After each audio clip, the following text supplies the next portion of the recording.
A special thank you to each of our subscribers who make this channel possible. Here's today's story.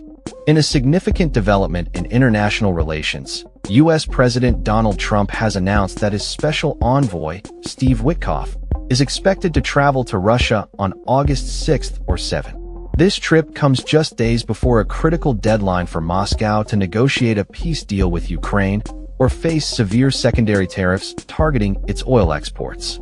Speaking to reporters on August 3rd, Trump indicated that the Kremlin has expressed interest in meeting Witkoff, highlighting the ongoing diplomatic efforts aimed at resolving the conflict in Ukraine. "I think next week, Wednesday or Thursday, he may be going to Russia," Trump said. "They would like to see him. They've asked that he meet, so we'll see what happens." Witkoff's role as Trump's envoy has raised eyebrows, particularly following his meeting with Russian President Vladimir Putin in April. Despite being appointed to focus on the Middle East, Witkoff's interactions with Putin have drawn criticism for appearing to align too closely with Russian narratives regarding the war. Critics in Washington and abroad have voiced concerns over the use of Kremlin-provided translators and the implications of such meetings on U.S. foreign policy. Trump has been vocal about the potential consequences if Russia fails to agree to a ceasefire by the August 8th deadline.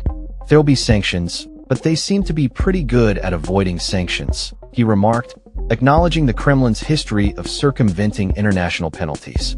The president's remarks underscore the urgency of the situation, as he reiterated that sanctions would be imposed if diplomatic efforts do not yield results.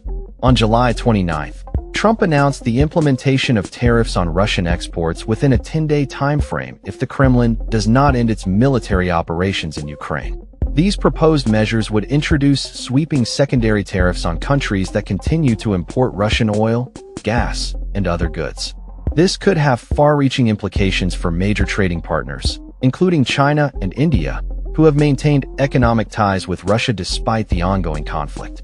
The stakes are high as the international community watches closely to see whether Witkoff's visit will lead to a breakthrough in negotiations, or if it will merely serve as another chapter in the complex geopolitical landscape surrounding the Ukraine crisis. As the August 8th deadline approaches, the eyes of the world will be on Moscow and Washington, waiting to see if diplomacy can prevail over the specter of further economic sanctions and escalating tensions. That's all for this story. We upload videos every day covering many different subjects, so hit that subscribe button to stay informed. Thanks for watching.